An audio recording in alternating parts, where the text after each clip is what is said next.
Hello Audrey, this is just to explain, I will be delivering this clock to you, but the important thing is, what I need to show you is how it works, because obviously we're not going to have time to chat, so the important thing is, how does this clock work? You know that this clock chimes every hour, so as you go, so I'm going to go through the motions.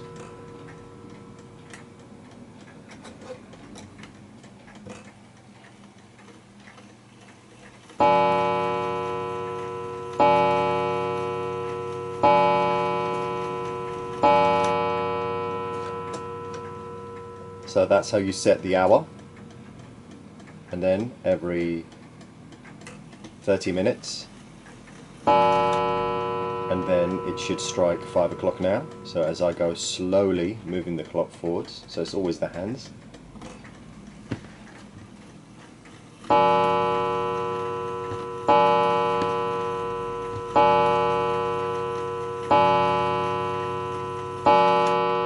Okay, so that's 5 o'clock, and again as you go through it, it's always the hands that you use, very gently. Okay, so as you can hear, what I'll do is I'll bring it closer so you can hear it. You can hear the clock ticking.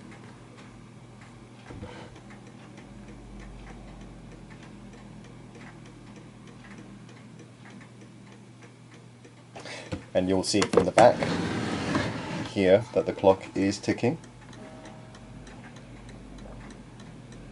Okay, the reason why I'm showing you this is because, first of all, now you know how to set the hours every hour, so even by moving the hands, but at the back of the clock here, what you'll find is that if, say for example, you put it on a surface that is uneven, and if it was positioned so it was off center, so let me just use the key to actually make it off center, what will happen, you'll notice, and I'll let you listen to this, is if I lay it flat, so I'm taking the key off and then I'm going to lay it flat, and you start swinging it, you can see that it's ticking okay. Okay, now I'm going to put the key underneath the clock, so there, it's just to make it off center, and you can hear the tick is a little bit more tick than tock, and eventually what will happen is it will come to a halt because it's not properly aligned. So what happens in this instance when you put this clock on a surface that's uneven? Well, it will do this, and then eventually it will stop. So let's just wait for it to stop. And the reason why I'm showing you this is just so you don't think that I've actually sold you a non-working clock. The idea is, even with this uneven surface, because all our surfaces aren't exactly even, you notice that the clock has stopped ticking. Okay, so how do you correct for this kind of surface? Let's say you put it on a surface that is uneven like this, and how do you make this tick even in that sort of situation?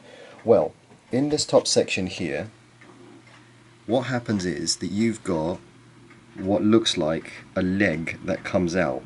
You can see that the pendulum down here goes all the way up through this leg, and then in the leg you've got a top section here that then goes into the actual mechanism. So that is, first of all, I'll show you what I mean.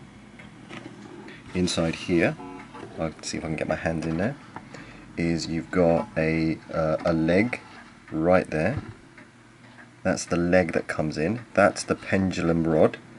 So why am I showing you this? Well, the reason is, if on a surface like this, it is the leg that sticks out. So I'll move this out the way so I can show you.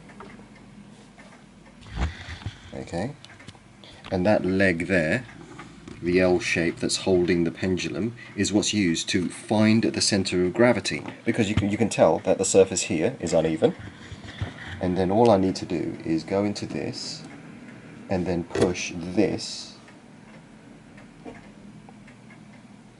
just a little bit that way, and you can feel it, there's just like a little give, and what happens is you can hear that the ticking is now compensated for the uneven surface.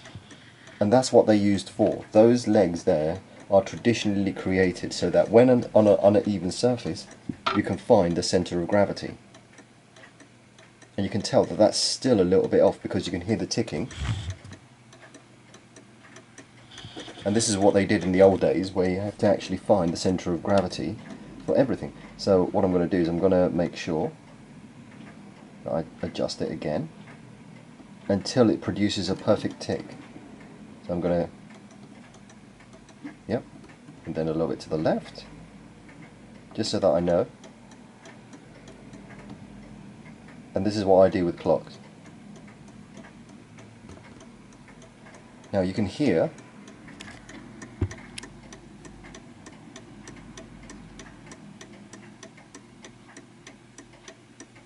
it sounds perfect, and it's on an uneven surface, and it's ticking away quite nicely. And that's the reason why I need to show you this, is because when this gets placed wherever, you will notice that it's not ticking properly. You have to listen to this sound.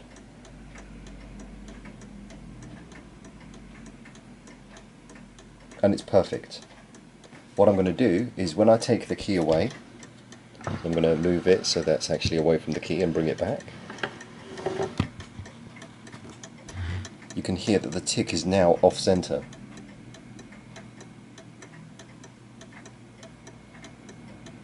And that's how you do it, is you use the leg here to actually calibrate it.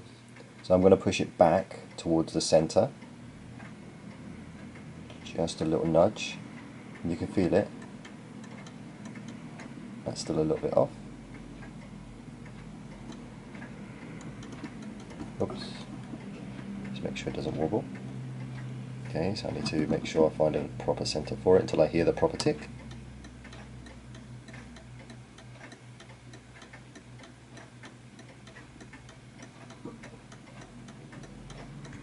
So I can hear that ticking quite nicely, but it's not perfect, so bear with me.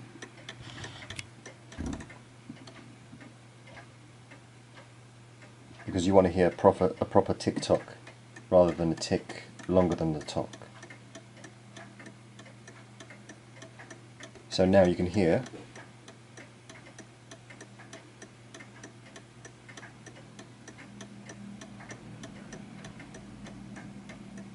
that's a perfect setup. So what you've got is this, you've got this, and of course if you don't want to hear the actual chiming every single 30 minutes, what you can do is you can move this so that it is out of line,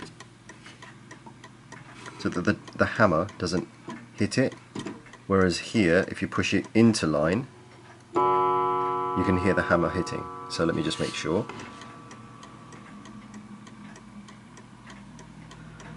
So what I'm going to do from the front, I'm going to show you the 6 o'clock, hopefully that the hammer is in line, so I just need to make sure first.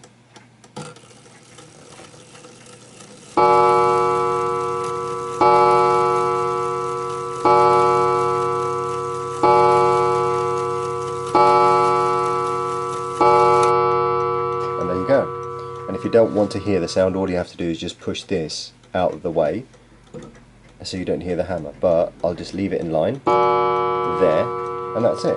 Of course you have the key. The key is used for the purposes of winding, and usually you have to wind it, I believe, every 31 days. It could be every week, but again I'm going to wind it as much as I can, but remember I'm going to wind it very loosely when I give it to you, and then all you have to do is just wind it.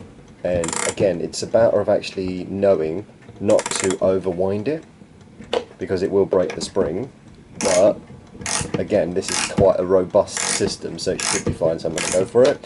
So that's that. Okay, so one final piece is this. During the winter period, at the back of it here you have, and I'm just going to bring this out of the way, you have the spinning bit here.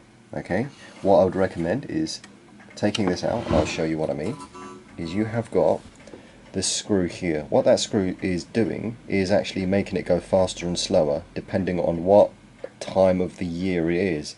The reason why is because winter makes this metal very contracted, because cold makes metal shrink. So what you have to do is unshrink it by unwinding it. When you unwind it, it just brings it back to normal time. So if the clock is running too slow, all you have to do is twist it to speed it up, and then untwist it to slow it down if it goes too fast. So if it's going